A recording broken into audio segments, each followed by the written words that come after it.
마태복음 5장 43절에서 48절의 말씀 우리 한 절씩 교독하시면서 마음에 받겠습니다.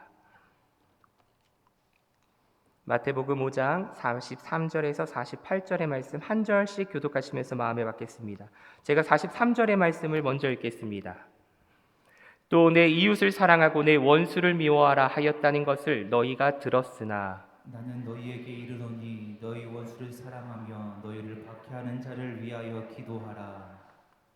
이같이 한즉 하늘에 계신 너희 아버지의 아들이 되리니 이는 하나님이 그 해를 악인과 선인에게 비추시며 비를 의로운 자와 불의한 자에게 내려주심이라. 너희가 너희를 사랑하는 자를 사랑하면 무슨 상이 있으리요? 세리도 이같이 아니하느냐? 또 너희가 너희 형제에게만 무난하면 남보다 더하는 것이 무엇이냐? 이방인들도 이같이 아니하느냐?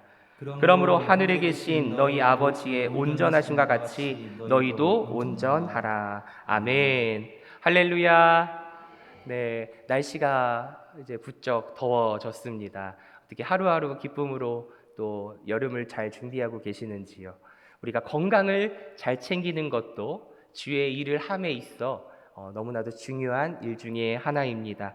저도 목감기가 걸려서 하루하루 빨리빨리 낫기를 바라는 마음에 잘 회복하고 있는데요. 우리 성도님들도 주의 일을 위해서 각자 열심히 건강을 잘 챙기시기를 축복합니다. 그래서 인사를 한번 나누도록 하겠습니다. 마음과 정성을 담아서 주 안에서 사랑하고 축복합니다.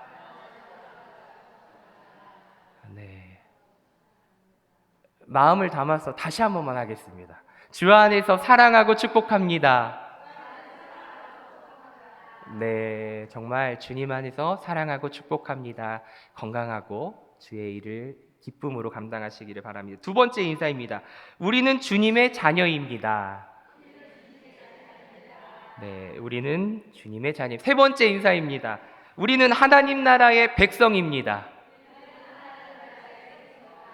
네, 주님의 자녀이고 하나님 나라의 백성입니다. 그러기에 우리는 주 안에서 서로 사랑하고 축복을 나누는 복된 믿음의 공동체인 줄 믿습니다.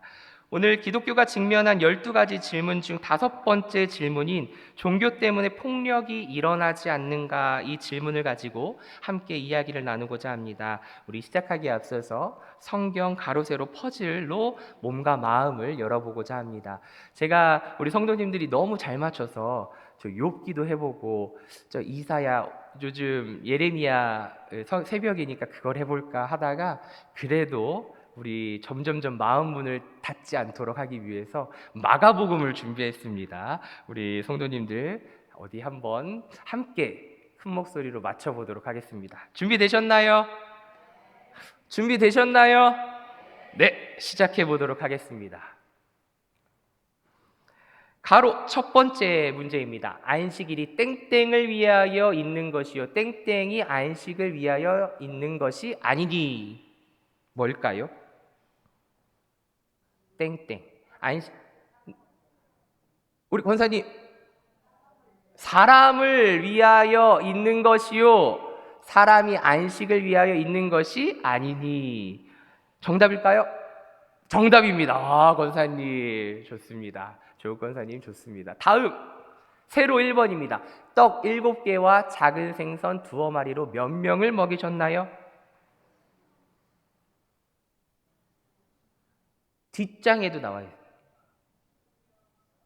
예? 4,000명 정답입니다. 네, 다음 문제입니다. 오늘은 약간 이 자신감이 약간 떨어지시는 것 같은데 화이팅 하시기 바랍니다. 네. 세로 2번 하나님의 아들 예수 그리스도의 땡땡의 시작이니라. 뭐의 시작일까요? 기쁜 소식. 복음의 시작이니라. 만나볼까요? 맞습니다. 다음 가로 3번입니다. 사람을 더럽게 하는 것은 악한 생각, 곧 음란, 도둑질, 살인, 간음, 탐욕, 악독, 속임, 땡땡, 질투, 비방, 교만, 우매함이다. 비슷해. 음행 비슷한. 비슷해. 음은 맞아요. 음란 말고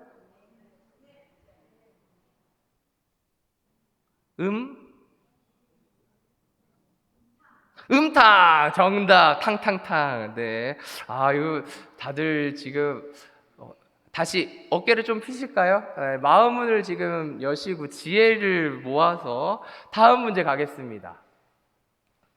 세로 4번입니다. 예수님께서 누구를 고치신 후에 삼가 아무에게도 아무 말도 하지 말라고 하셨나요? 누구죠? 예수님께서 누구를 고치신 후에 누구를 고치셨죠? 나 나사렛? 누구 무슨 환자? 나땡 환자. 나병 환자. 아, 좋습니다. 좋아요. 이렇게 원래는 다들 이렇게 누구지 이렇게 하는 게 정답이에요. 여태까지 너무 잘 맞추셔서 그런 거니까 걱정하지 마시고 따라와 주시기 바랍니다. 가로 5번입니다. 시몬의 장모가 앓고 있던 병은 무엇이지요? 열병. 정답. 열병. 다음 문제. 가로 6번. 예수님께서 누가 자기 고향과 자기 친척과 자기 집 외에서는 존경을 받지 못함이 없다고 하셨죠? 선지자. 누가 대답하신 거죠? 와, 권사님. 감사합니다. 선지자. 다음 문제 가겠습니다. 세로 7번. 네 사람이 한 중풍병자를 예수님께 데려가기 위해 무엇을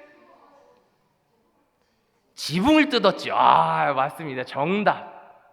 다음 문제 갑니다. 점점점 자신감이 생기셨어요. 좋아요. 세로 8번. 예수님께서 귀 먹고 말 더듬는 자를 고치실 때 하신 말씀으로 열려라 라는 뜻을 엘리다고? 에바다. 맞습니다. 좋습니다. 다음 문제 9번 가로입니다. 회당장 아이로의 딸을 살리실 때 외치신 말이에요. 일어나라.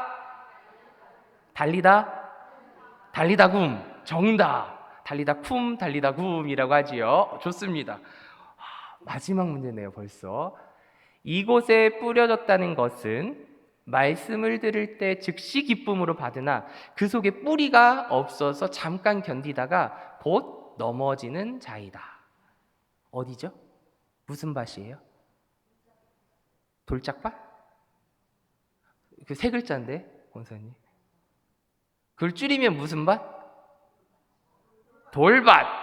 정답입니다. 네.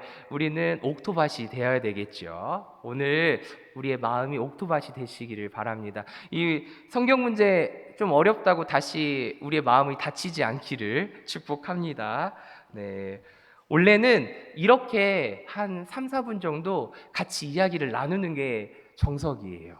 그 전에 너무 잘 맞추셔서 이게 이상한 거지 지금이 정상입니다. 아시겠죠? 실망하지 마시고 다음 주에 또 기대해 주시기를 바랍니다. 우리 5번째 질문에 대해서 이제 생각해 보도록 하겠습니다.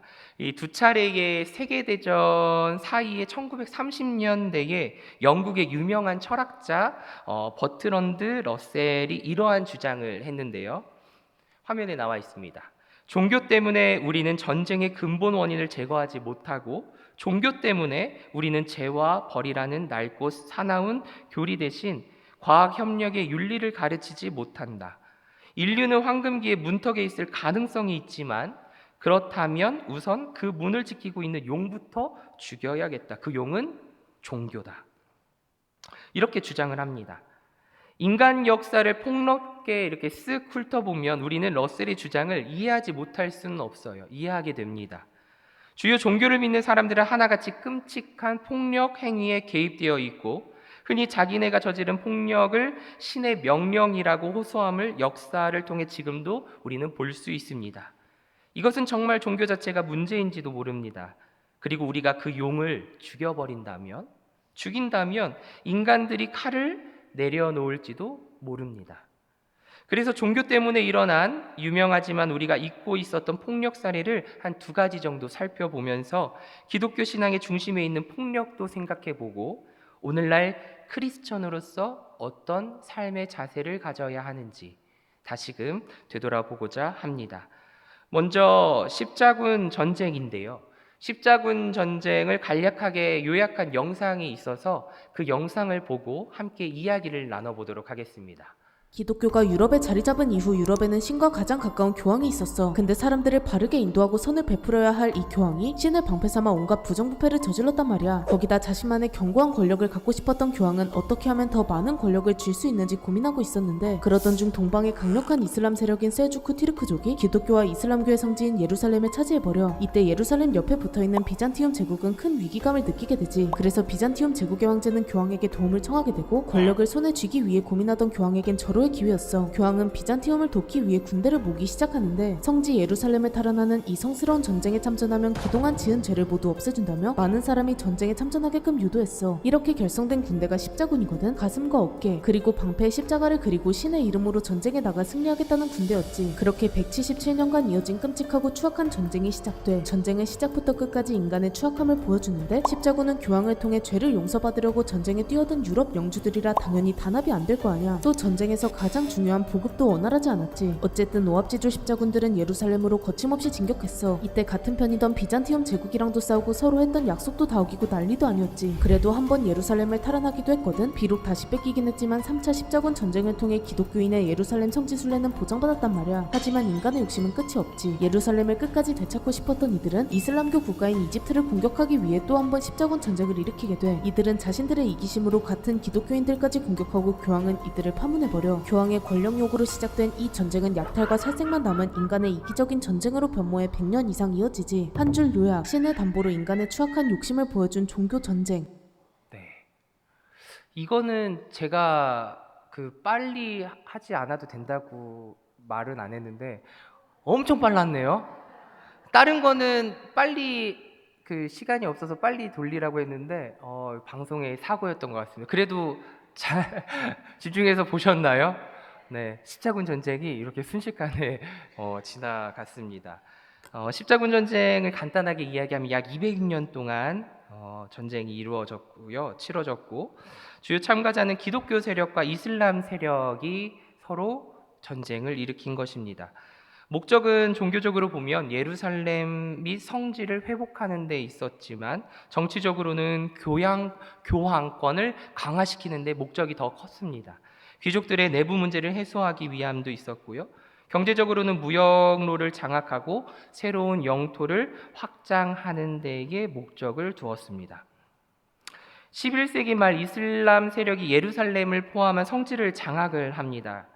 그래서 기독교 세계에서는 이 성지를 다시 되찾아야 되겠다라는 목소리가 커졌고, 이때 교황 우르바노 2세는 클레르몽 공의회에서 성지 탈환을 위한 군대를 조직하자라고 이야기를 합니다. 그리고 이것이 제1차 십자군의 출발점이 됩니다. 십자군 전쟁은 단순한 종교 전쟁이 아니라 종교적인 열정, 봉건 귀족의 이권을 추구하고 무엇보다 교황권을 강화하는, 그리고 동서교회의 갈등을 야기시키는 여러 가지 문제가 복합적으로 설켜 있는 것이 십자군 전쟁입니다. 중요한 것은 제1차 십자군 전쟁은 처음으로 시작되었는데, 이것은 수많은 기사와 농민들이 참가를 합니다. 아까도 잠깐 보았지만 여기에 참여를 하면 너의 죄를 용서해 줄게, 이 면죄부를 제시합니다. 그러니까 수많은 연약한 이들이 그 죄를 용서받기 위해 순수한 마음으로 그 전쟁에 참여합니다. 많은 이들이 참여하고, 어떻게 보면 유일한 성공이라고 이야기하는 제1차 십자군 전쟁이 일어나게 되지요. 예루살렘 왕국을 세우고자 했습니다. 예루살렘을 탈환한 유일한 십자군 전쟁이고, 이후 유럽에서는 십자군이 하나의 신성한 전통으로 자리를 잡게 됩니다. 그러면서 2차 십자군 전쟁, 3차 십자군 전쟁, 4차 십자군 전쟁까지 이어집니다. 이렇게 하면서 이루어지는데 중요한 것은 4차 십자군 전쟁에서 십자군이 기독교 국가를 공격한 이례적인 사례가 4차 십자군 전쟁입니다. 십자군의 목적지가 예루살렘이 아닌 콘스탄티노플, 폴리스로 바뀌어버렸기 때문입니다. 그래서 동로마 제국 수도를 약탈하고요, 이로 인해서 동방교회와 서방교회 간의 분열이 심화됩니다. 십자군이 이슬람이 아니라 같은 기독교 세력을 공격한 이례적인 이 사건은 우리가 주목해 봐야 합니다. 같은 민족끼리 싸우는 것도 우리는 너무나도 그 아픔을 잘 알고 있지 않습니까? 그 비극이 얼마나 큰지요. 그런데 같은 종교를 가진 이들과 싸운다는 것, 그것도 처참합니다. 십자군의 종교적 명분이 약화되고 정치적으로, 경제적으로 어떠한 안 좋은 목적들, 자신들의 이권 다툼으로 인해서 벌어진 이 전쟁, 그것이 종교라는 그 옷을 입고 서로 대치를 이루고 전쟁을 치룬 거지요. 그 이후에 5차에서 9차 십자군은 점점 영향력이 약해지고 1291년 아르크 함락을 끝으로 성지에 대한 이 기독교 세력의 영향력은 상실해 버립니다. 쇠퇴기를 맞이하게 되는 것이지요. 여기서 생각해 볼 것은 전쟁에 참가한 군인들이 예수 그리스도를 기리기 위해 가운데에 십자가를 새기고 십자 문양을 의복이나 방패에 그려 넣고 참전을 해서 십자군이라는 이름을 붙이게 됐는데, 정작 그 속에는 예수님이 계시지 않았어요. 그 속에는 예수님이 계시지 않았어요. 십자가를 들고 세상을 향해 나아갔지만 그곳에 주님은 계시지 않았습니다. 오히려 더 아파하고 더 헐벗고 그 전쟁으로 인해서 수많은 이들이 사랑하는 이들을 잃어버리고 삶의 터전을 잃어버릴 그곳에 주님은 계셨지요. 어디서도 주님이 외치는 정의와 사랑은 찾아볼 수 없었고 인간의 탐욕과 죄로만 가득함을 볼 수 있습니다. 십자군 전쟁 약 1000년 전, 이게 1000년도에 이루어졌다면 예수님이 태어난 약 1000년 전, 이 땅에 오신 예수님의 입에서 나온 것은 결코 폭력적인 이야기가 아니었습니다. 폭력 배격이라는 사실을 우리는 기억해야 합니다. 예수님께서는 제자들에게 마태복음 5장 39절 말씀에 나는 너희에게 이르노니 악한 자를 대적하지 말라. 누구든지 내 오른편 뺨을 치거든 왼편도 돌려대며 라고 말씀을 하셨고, 또 같은 제자들이 예수께서 체포당하시는 것을 막으려고 칼을 들자 예수께서는 제자들을 꾸짖으시고 제자들에게 당한 사람을 고쳐주시지 않습니까? 주님은 오늘 본문처럼 너희 원수를 사랑하며 너희를 박해하는 자를 위하여 기도하라는 이 급진적인 명령을 내리십니다. 어떻게 지킬 수 있습니까? 다시 한번 읽어드릴까요? 너희 원수를 사랑하며 너희를 박해하는 자를 위하여 기도하라. 인간 본성에서 흘러나와 인간 역사에서 대부분 윤리 체계를 형성해온 이 기본적인 각본, 즉 도덕은 자신이 속한 집단 내에서만 적용이 되고 외부인들은 도덕적인 척을 하면서 죽여도 된다는 이 각본을 예수님은 뒤집어 엎으신 거예요. 그리고 예수님께서 하신 이 말씀은 로마 군인들이 예수님을 십자가에 못 박고 예수님께서 그들이 용서받기를 기도하실 때 그 말씀은 죽은 것이 아니라 살아났어요. 생생히 살아났습니다. 너희 원수를 사랑하며 너희를 박해하는 자를 위하여 기도하라. 그래서 주님을 믿은 처음 제자들은 그 마음을 품었고, 그래서 수많은 폭력 앞에서도 이러한 사랑의 길을 계속해서 걸어갔습니다. 많은 이가 예수를 주님으로 선언함으로 인해서 죽음 앞에 있을지라도 결코 포기하지 않았어요. 그 입을 부정하지 않았습니다. 사랑하는 성도 여러분, 우리가 굶주린 사자의 먹잇감이 된다 할지라도 정말 나는 할 수 없지만 주님, 내 입술이 주님을 나의 구주로 고백하는 그 고백이 멈추지 않게 해달라고 정말 기도하며 나아가시기를 축복합니다. 오늘날 수많은 악의 무리들이 이러한 것들로 우리를 유혹하기 때문입니다. 세상의 가장 달콤한 물질로, 성적인 유혹으로, 타락으로 우리를 유혹합니다. 우리가 눈으로 보이는 것 외에 영적으로 늘 깨어 기도하라는 이유가 여기에 있는 것이지요. 주님을 믿은 처음 제자들, 초대교인들은 그것을 깨달았고 느꼈고 성령의 인도하심에 따라 고백하며 죽음 앞에서도 담대히 주님의 자녀답게, 하나님의 백성답게 그 길을 걸어갔다는 사실에 우리는 주목해야 합니다. 그런데 그런 사랑의 종교가, 은혜의 종교가 이러한 일들을 일으켰다는 것은, 그래서 정말로 종교는 사라져야 하는지, 그 물음 앞에 우리는 대답을 할 수 있어야 합니다. 지난 시간에 종교는 도덕을 저해하지 않는가라는 이 질문에 대한 답에 이어서 종교로 인해서 폭력이 일어나는 것은 아닌지에 대한 이 질문은 여러 가지로 우리는 생각을 해봐야 됩니다. 십자군 전쟁을 첫 예로 들었지만 십자군 전쟁이 이렇다 저렇다 전쟁에 대해 여러 입장을 설명하기보다는 그 안에 행해졌던 것들이 과연 예수님의 말씀 안에서 정당화시킬 수 있는지 묻는 것입니다.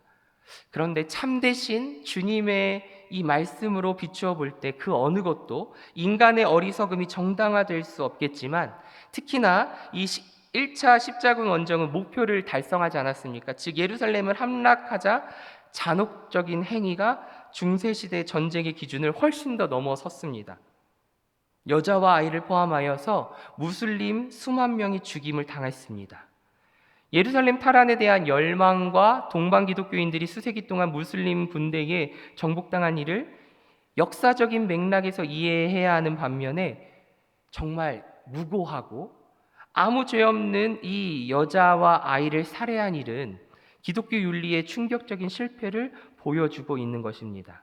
사랑하는 성도 여러분, 우리가 아까 십자군 전쟁 너무나도 빨리 지나가서 그 참혹한 현장이 머릿속에 안 남으실 수 있는데, 우리는 잊지 말아야 합니다. 역사를 잊지 말아야 합니다. 특히나 종교라는 이름을, 어떠한 명분을 들이밀고 행해졌던 것에 있어서 우리는 주목해야 합니다. 구약에서 하나님의 백성이 때로는 다른 민족에 대한 하나님의 심판을 실행하라는 명령을 받기도 합니다. 그 반대도 있지요.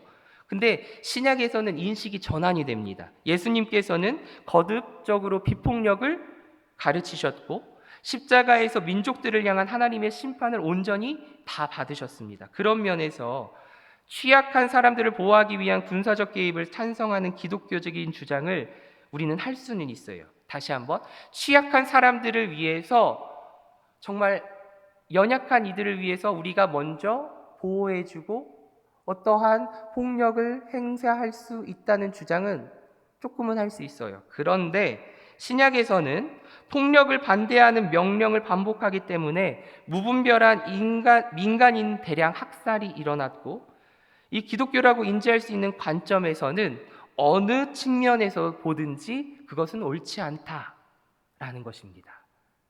내가 연약한 사람들을 위해서 폭력을 행사하는 것, 이거는 정당화된 거 아니야? 라고 조금은 생각할 수 있지만, 주님을 믿고 따르며 주의 말씀 안에 거하는 우리들은 그것은 결코 기독교 그 인식 안에서는 어느 측면에서 보든지 옳지 못하다는 겁니다. 그러면 또 누군가는 이야기하겠죠. 정말 누군가가 나를 죽일 듯이 나에게 폭력을 행사할 때 나는 방어로 때리면 안 되나요? 그건 또 별개입니다. 오늘 이야기하고자 하는 포커스하고는 또 나가는 거예요.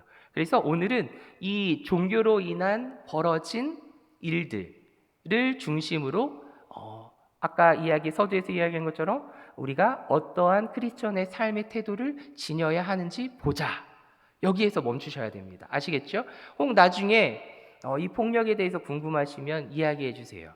제가 다음 시간이든 그 다다음 시간에 또 만들어서 함께 이야기를 나누도록 하겠습니다. 중요한 것은 그 과정에서 십자군이 유대인들을 상대로 저지른 그 폭력 때문에 잔인함의 이 얼룩은 더 뚜렷하게 남게 되었고, 반유대주의 폭력은 살해 욕구를 분명하게 보여줬습니다. 인간의 살해 욕구, 그것을 분명하게 보여준 것입니다.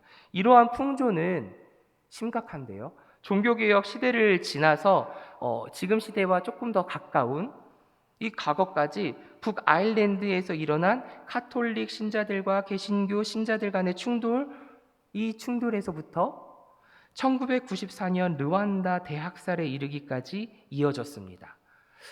두 번째 사건은 르완다 대학살 사건입니다. 이에 대한 내용을 조금은 알아야 할 것 같아서 어느 한 프로그램에서 설명한 것을 편집해서 함께 보고자 합니다. 이것은 영상이 조금 길어서 배속을 조금 높여달라고 이야기했습니다. 근데 그렇게 막 빠르진 않으니까 집중해서 함께 보도록 하겠습니다. 저희가 그 국제재판소를 하는데 재판연구원들이 우리 기록을 보더니 진짜 잔인한 거는 르완다 대학살이라는 거예요. 그러니까 르완다 대학살은 100일 동안 110만 명이 죽었어요. 100일 동안요? 100일 동안. 르완다에서 그 후투족과 투치족이 사는데 후투족은 85%고 투치족은 15%예요. 그때 투치족이 키가 좀 더 크고 코가 좀 더 오똑했나 봐요. 근데 생각해보면 벨기에는 이 소수의 그 사람들한테 권한을 주면서 핍박을 대신시키는 거죠. 그랬더니 이제 후투족은 투치족에 대한 원한이 막 뼛속에 그때 뼛속에 박힌 거죠. 네. 근데 이제 잠시만요. 벨기에가 떠났어요. 그러니까 둘이 남았죠. 근데 이쪽이 다수잖아요. 곧바로 그러니까 그 주변 나라. 방송실 혹시 이게 1.5배속에 1.5배속이 간 건가요? 아닌가요? 우리 다시 한번 보도록 하겠습니다. 저희가 그 국제재판소를 하는데 재판연구원들이 우리 기록을 보더니 진짜 잔인한 거는 르완다 대학살이라는 거예요. 그러니까 르완다 대학살은 100일 동안 110만 명이 죽었어요. 100일 동안요? 100일 동안. 르완다에서 그 후투족과 투치족이 사는데 후투족은 85%고 투치족은 15%예요. 그때 투치족이 키가 좀 더 크고 코가 좀 더 오똑했나 봐요. 근데 생각해보면 벨기에는 이 소수의 그 사람들한테 권한을 주면서 핍박을 대신시키는 거죠. 그랬더니 이제 후투족은 투치족에 대한 원한이 막 뼛속에 그때 뼛속에 박힌 거죠. 네. 근데 이제 제국주의 시대가 끝났잖아요. 그 벨기에가 떠났어요. 그러니까 둘이 남았죠. 근데 이쪽이 다수잖아요. 곧바로 그러니까 그 주변 나라, 주변 탄자니아, 뭐 우간다 이런 데로 막 흩어져서 망명 생활한 거예요. 그래서 그 사람들끼리 힘을 합쳐가지고 무장 세력을 조합해가지고 르완다 계속 공격한 거예요.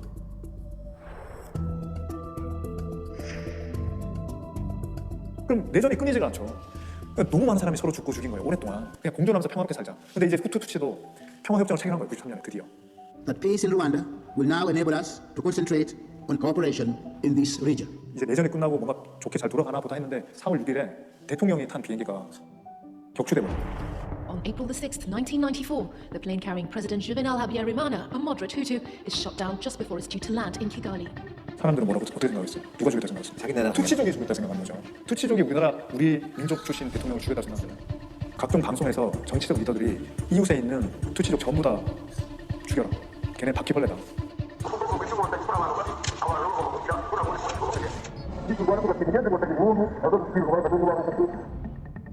학교도 같이 다니고 그런 사람인데 어느 날 그 민족 감정이 불타올라가지고 막 죽여. 그러니까 부인이 투치면 남편이 죽이고 안 죽이면 지옥이네요. 죽이면 지옥이네. 그때부터 죽이기 시작하는데 그 마세테라는 그 밀림도가 있어요. 네, 아셨지? 예. 그거는 도끼 대원을 써요. 너무 예리해가지고. 정부가 그런 짓을 한다는 거죠. 그렇죠.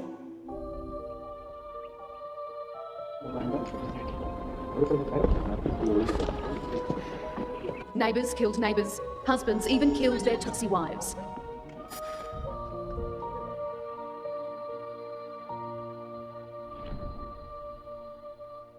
투치족도 너무 화가 난 거예요. 너무 극도로 화가 난 거예요. 이제 다 도망간 거예요. 투치족이. 자기도 다 죽겠다 싶어가지고 또 100만 명 이상이 다 이웃 나라로 도망간 거예요.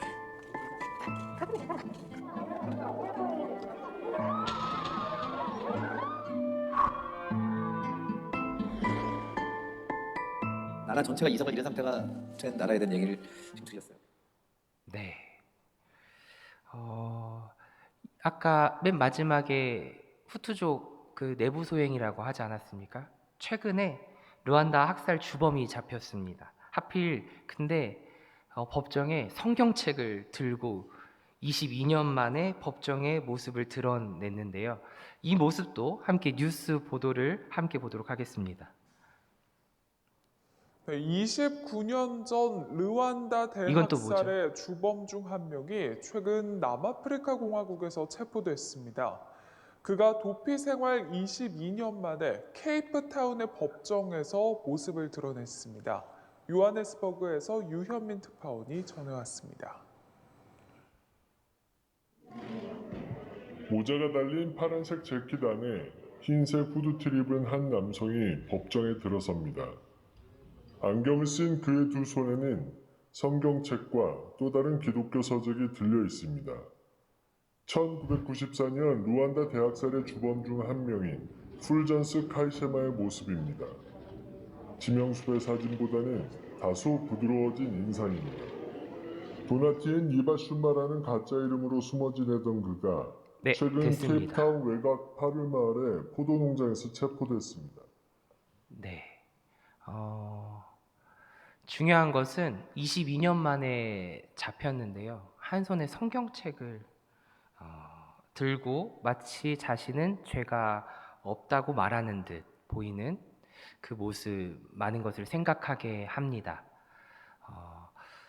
루안다 이 대학살은 인종주의와 정치적 징후가 어떤 비극을 초래하는지 보여주는 대표적인 사례이고요. 동시에 국제사회가 학살을 방지하기 위해 얼마나 무력하거나 무관심했는지를 반성하게 하는 사건이기도 합니다. 나아가 이 루안다 대학살은 단순한 민족 갈등을 넘어서 기독교와의 복잡하고 충격적인 연관성을 보여줍니다. 루안다는 학살 당시 왜 주목해야 하냐면 이 학살 당시에 세계에서 기독교 비율이 가장 높은 나라 중 하나였고, 교회는 사람들의 신앙 중심이자 공동체의 핵심이었지만 많은 성직자들과 교회 기관들이 학살에 가담하거나 방관한 사실이 드러났기 때문에 우리는 이 루안다 대학살을 주목해야 합니다. 많은 교회가 학살의 은신처가 아니라 학살 장소로 이용이 되었고, 일부 성직자들이 직접 투치족을 넘기거나 학살을 선동하기도 했습니다. 루안다는 벨기에 식민 시절부터 카톨릭 중심의 기독교가 제도화되었던 곳이고, 독립 이후에도 정치 권력과 교회 간의 유착이 강하게 유지되었던 나라입니다. 사제나 주교가 곧 정치 엘리트인 경우도 많았습니다. 그런 나라에서 어느 한 목사는 이렇게 이야기합니다. 국가의 뜻이 곧 하나님의 뜻이라 믿었다. 무섭지요. 수많은 투치족이 하나님의 집이라면 안전할 것이라고 여겨져서 교회로 피신했는데, 후투 민병대와 정부군은 교회 내부까지 침입했고 무차별하게 살해했습니다. 심지어 성직자들이 교회 문을 열어주었고 군대에게 위치를 알려주기까지 했다고 합니다. 그래서 이 학살을 연구한 어느 학자는 이와 같은 대답을 합니다. 르완다 교회는 사회적 갈등을 완화하기보다 오히려 증폭시켰다. 신앙은 정의와 사랑을 말하지 않는 순간 오히려 폭력의 도구가 된다. 신앙은 예수님 안에서 예수님께서 말씀하신 정의와 그 사랑을 말하지 않는다면 오히려 폭력의 도구가 된다. 십자군 전쟁과 르완다 대학살 중심에 기독교인이 있었다는 것을 우리는 보았습니다. 물론 모든 전쟁과 분쟁에 기독교인만 있었던 것은 아닙니다. 다른 종교 전쟁들도 많이 있습니다. 그렇다고 우리 종교도 이렇고 다른 종교도 그러니까 다 똑같은 거 아니야, 이거는 좀 작은 생각입니다. 우리 종교만 잘못한 것 아니다라고 말하는 이 시간도 아닙니다. 다만 이러한 역사적인 사건 앞에 우리의 모습을 보자는 겁니다. 분명 기독교는 다른 어느 세계관에 비할 데 없이 우리는 평화와 정의에 지대한 영향을 끼쳐온 것은 사실입니다. 그러나 기독교의 실패 기록 역시 많음도 인정해야 합니다. 그래서 십자군은 왜 필요 이상으로 사륙에 탐닉했는가? 왜 그렇게도 많은 목사가 히틀러를 지지했는가? 이 책에는 히틀러 내용도 있거든요. 기독교인이 다수인 미국이 어떻게 노예제도를 받아들였는가? 이러한 목록은 계속해서 이어집니다. 그래서 책의 저자는 이른바 기독교 국가가 예수님의 가르침에 따라 살아가는데 실패한 이유를 예수님의 말씀을 통해 두 가지로 설명합니다. 첫 번째, 자신이 기독교인이라고 밝힌다고 해서 모두 진정한 기독교인이라고 상정할 수 없다는 것입니다. 기독교인이라고 밝힌다고 해서 모두가 진정한 기독교인은 아니다. 어느 사회에서 예수님을 따른다는 주장이 어떠한 주 승차권이 아니라 권력으로 가는 길인 경우에는 특히 그럴 것입니다. 예수님께서 마지막 심판을 묘사하신 말씀에 따르면 많은 이가 정죄를 선고받고 놀랄 것이고 그때 가난한 사람들과 압제당하는 사람들을 돌보지 않았다는 데서 이들이 예수를 따르지 않았음을 드러날 것이라 말씀합니다. 이것이 마태복음 25장 40절에서 46절의 말씀인데요. 우리 함께 교독해 보면서 말씀을 읽어보겠습니다. 마태복음 25장 40절에서 46절의 말씀을 통해서 마지막 심판을 묘사하신 이 말씀을 함께 묵상해 보도록 하겠습니다. 제가 먼저 40절의 말씀을 읽겠습니다. 임금이 대답하여 이르시되 내가 진실로 너희에게 이르노니 너희가 여기 내 형제 중에 지극히 작은 자 하나에게 한 것이 곧 내게 한 것이라 하시고 또 왼편에 있는 자들에게 이르시되 저주를 받은 자들아 나를 떠나 마귀와 그 사자들을 위하여 예비된 영원한 불에 들어가라. 내가 줄일 때에 너희가 먹을 것을 주지 아니하였고 목마를 때에 마시게 하지 아니하였고 나그나 되었을 때 영접하지 아니하였고 헐 벗었을 때 옷 입히지 아니하였고 병들었을 때와 목에 갇혔을 때 돌보지 아니하였느니라 하시니 그들도 대답하여 이르되 주여 우리가 어느 때에 주께서 줄이신 것이나 목마르신 것이나 나그네 되신 것이나 헐벗으신 것이나 병드신 것이나 옥에 갇히신 것을 보고 공양하지 아니하더이까. 이에 임금이 대답하여 이르시되 내가 진실로 너희에게 이르노니 이 지극히 작은 자 하나에게 하지 아니한 것이 곧 내게 하지 아니한 것이니라 하십니다. 함께 읽겠습니다. 그들은 영벌에 의인들은 영생에 들어가리라 하시니라. 아멘. 마지막 심판을 묘사하신 이 말씀에 따르면 우리는 어느 위치에 있는지 말씀 앞에 섭니다. 둘째, 성경은 우리에게 기독교인들의 도덕적 실패를 예상하라고 가르친다는 것입니다. 성경은 우리에게 기독교인들의 도덕적 실패를 예상하라고 가르칩니다. 우리는 본래 선한 사람도 아니고 제대로 된 양육과 교육과 환경을 받지 않았더라면 우리는 악하게 행동할 사람입니다. 오히려 우리는 선천적으로 죄인이어서 운전대가 잘못 조정된 자동차처럼 이기심, 나만 사랑하고 나만 생각하는 쪽으로 획 돌아가기 마련입니다. 그것을 우리는 잘 알고 있습니다. 잘 알고 있지요.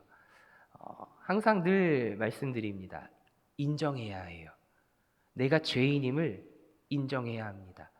그래야 그 죄를 사하여 주시는 주님을 바라보고 주님의 그 용서하심에 자비하심에 오늘도 우리에게 긍휼을 베풀어 주심에 감사로 나아갈 수 있습니다. 우리 마음속에도 이러한 일이 매일같이 보여집니다.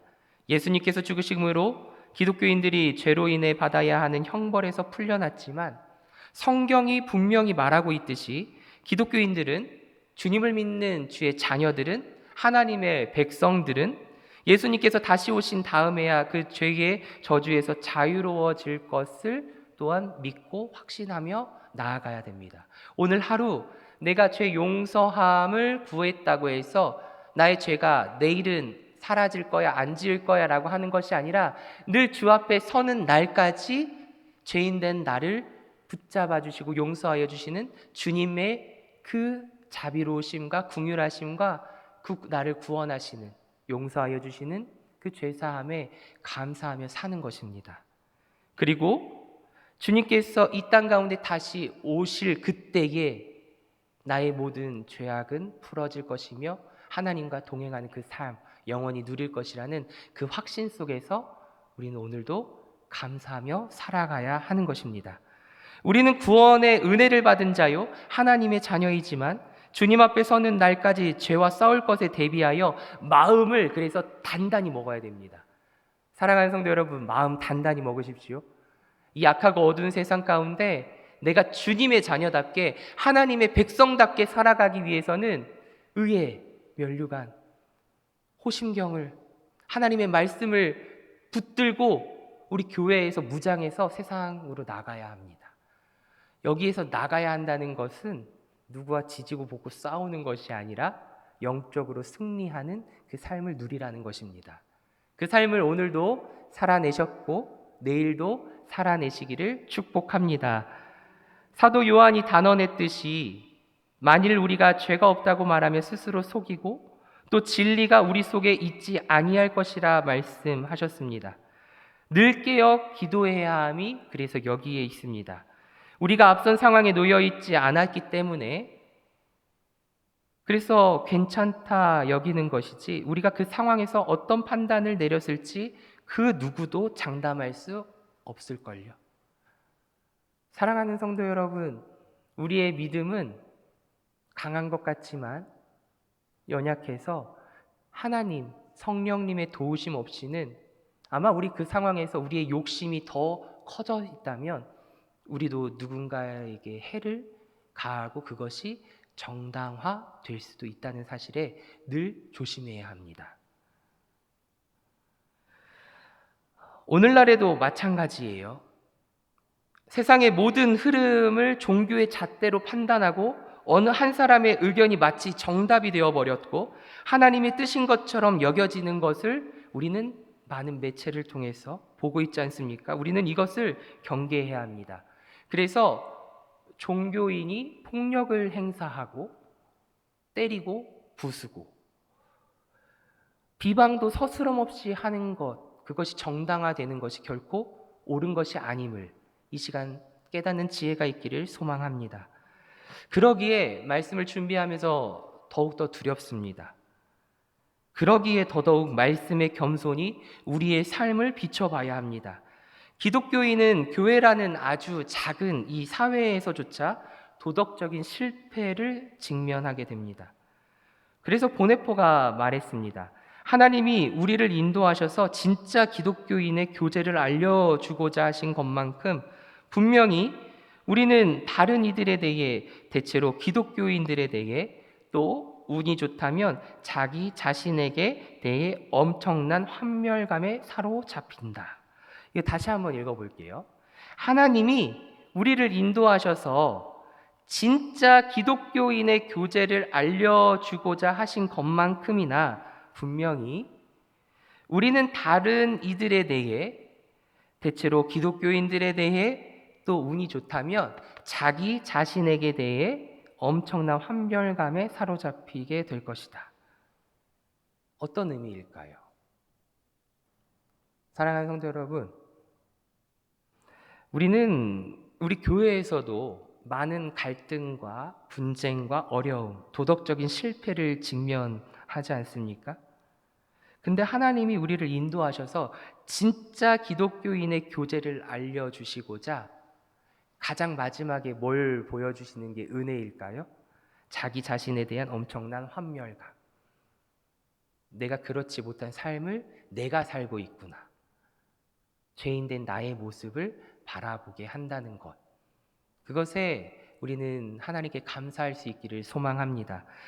환멸은 기독교인의 삶의 끝이 아니라 거기가 시작입니다. 기독교의 중심에는 극심한 폭력의 상징이, 즉 죄 없는 남자가 국가가 주도하여 잔인하고 고통스럽게 처형한 상징이 박혀 있습니다.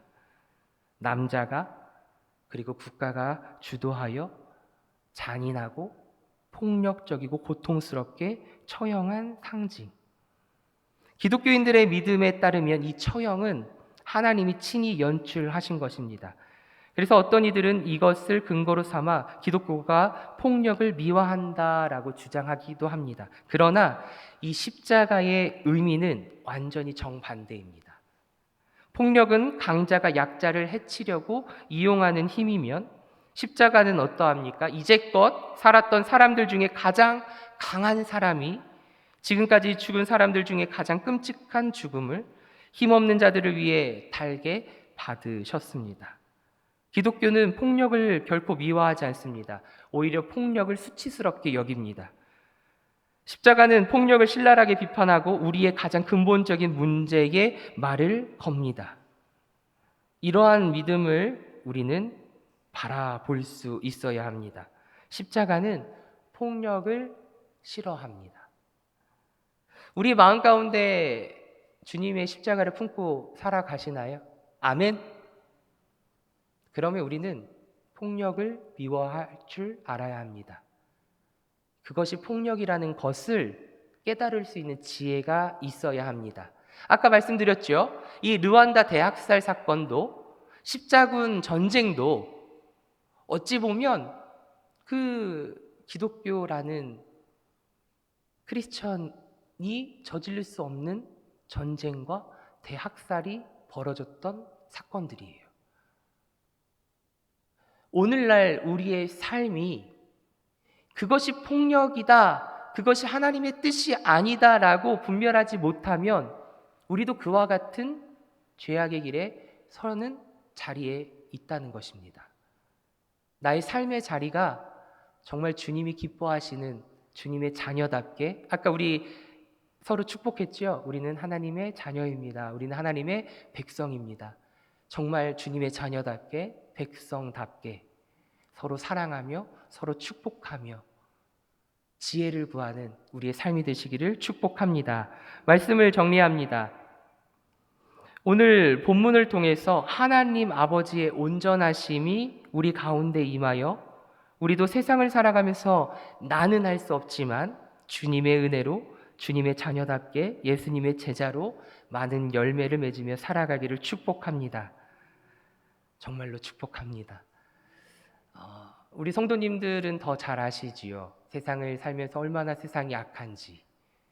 그럼에도 그 안에서 그리스도인으로서 하나님께서 맡겨주신 사명을 감당하고자 오늘 하루도 허락하여 주셨습니다. 주님의 자녀답게 살라고 하나님의 백성답게 살아갈 수 있도록 오늘도 우리에게 힘과 지혜와 능력을 더하여 주셨습니다. 그것을 정말 하나님께 기쁨이 되는 그 삶이 되시기를, 그것이 폭력이 되고 남을 해하고 남에게 상처를 주는 그러한 언행이 되는 것이 아니라 정말 하나님의 자녀답게 이 세상을 살아가시기를 축복합니다. 그럴 때 너희 원수를 사랑하고 너희를 박해하는 사람을 위하여 기도하여라. 그래야만 너희가 하늘에 계신 너희 아버지의 자녀가 될 것이다. 다른 사람의 삶을 보는 것이 아니라 오늘 나의 삶이 이러한 악하고 혼탁한 세상 가운데서도 겸손히 주님을 바라보며 주님께서 사랑하는 내 딸아, 내 아들아, 내가 너와 함께 있고 내가 너희 아버지가 될 것이다. 이 음성을 들으면서 하나님께 기쁨으로 나아가시기를 좋으신 예수님의 이름으로 축원합니다. 아멘.